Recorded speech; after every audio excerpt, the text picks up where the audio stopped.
Doctor Shyama Prasad Mukherjee, जिनको लेकर एक बात हमेशा ही कही जाती रही है कि वो देशभक्त थे और आजादी की लड़ाई में उनकी भागीदारी थी, तो वहीं दूसरी तरफ उनका नाम अक्सर ही कश्मीर से सकारात्मकता के साथ जोड़ा जाता है। खासकर बीजेपी डॉक्टर श्यामा प्रसाद मुखर्जी का नाम गर्व से लेती रही है। ऐसे में आइए जानते हैं डॉक्टर श्यामा प्रसाद मुखर्जी के जीवन को और समझते हैं कि किस तरह उन्होंने देश के लिए और देश की आजादी के लिए योगदान दिए।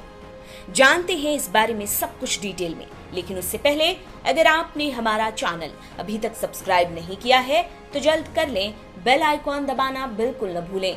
वीडियो पसंद आए तो लाइक करें, कमेंट करें और शेयर करें। अगर आप हमें फेसबुक पेज पर देख रहे हैं तो हमारा पेज सबसे पहले लाइक करें। ब्रिटिश काल में डॉक्टर मुखर्जी कोलकाता के एक बंगाली परिवार में 6 जुलाई 1901 को पैदा हुए, जिनके बारे में कहा जाता है कि वे राष्ट्रवादी मूल्यों से भरे थे। महज 26 साल की उम्र में ही मुखर्जी ने कलकत्ता यूनिवर्सिटी का प्रतिनिधित्व universities of British empire conference में किया। साल 1934 में महज 33 की एज में वे कलकत्ता यूनिवर्सिटी के सबसे कम उम्र के कुलपति बने। Indian institute of science Bangalore की कोर्ट और काउंसिल के मेंबर के तौर पर भी उनका जो कार्यकाल रहा वो यादगार माना जाता है। डॉक्टर मुखर्जी के बारे में कहा जाता है कि वो एकीकृत भारत के लिए राष्ट्रवाद की एक जबरदस्त आवाज के तौर पर जाने जाते रहे हैं। कहते हैं कि मुखर्जी अंग्रेजों की संस्थागत ढांचे के जरिए थोपे गए सांप्रदायिक बंटवारे को एकदम से खत्म कर देने के सपोर्ट में थे। धर्म के बेस पर जो बंटवारा हुआ वे उसके कट्टर विरोधी थे और मानते तो ये भी थे कि विभाजन संबंधी पैदा हुए हालात ऐतिहासिक और सामाजिक कारणों से थी। पहले और आखिरी हिंदू मुस्लिम संयुक्त मंत्रालय में 1941-42 के दौरान बंगाल के वित्त मंत्री के तौर पर मुखर्जी ने काम किया।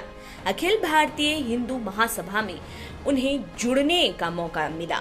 हिंदू महासभा की बंगाल इकाई के साथ 1940 में वो कार्यकारी अध्यक्ष रहे और इस नाते 1944 में उनको नेशनल प्रेसिडेंट बनाया गया। 1943 में बंगाल में अकाल पड़ा, तब मुखर्जी का मानवतावादी छवि सबके सामने आया। इस दौरान अकाल ग्रस्त लोगों के लिए उन्होंने काफी राहत जुटाई और इसके लिए प्रमुख लीडर्स, व्यापारी, समाज सेवी जैसे लोगों को आमंत्रित किया, जिससे कि तुरंत पीड़ितों को राहत पहुंचाने के उपाय खोजे जा सके। ऐसे में बंगाल राहत समिति गठित हुई और हिंदू महासभा राहत समिति भी बनी, जिससे लोगों तक काफी ज्यादा राहत पहुंचाई गई। आजादी के बाद साल 1951 में 21 अक्टूबर को भारतीय जनसंघ की उन्होंने ही स्थापना की और फिर उसी से निकलकर भारतीय जनता पार्टी आगे चलकर बनी।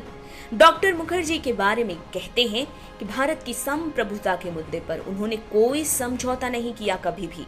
जम्मू कश्मीर में जब अनुच्छेद 370 लगा तो इसके अगेंस्ट बोलने वालों में मुखर्जी का नाम सबसे ऊपर आता है। स्वतंत्र भारत की पहली कैबिनेट में मुखर्जी मंत्री रहे थे। वैसे उन्होंने जम्मू कश्मीर के मुद्दे पर ही इस्तीफा दे दिया था। हालांकि साल 2019 में आखिरकार बीजेपी सरकार में जम्मू कश्मीर से 370 को बर्खास्त कर दिया गया। साल 1953 में बिना परमिट के जम्मू कश्मीर की यात्रा पर मुखर्जी निकले, जहां उनको गिरफ्तार कर लिया गया और 23 जून 1953 में उनकी मृत्यु हो गई, वो भी रहस्यमयी तरीके से। आप देख रहे हैं नेट्रिक न्यूज, साहस सच कहने का।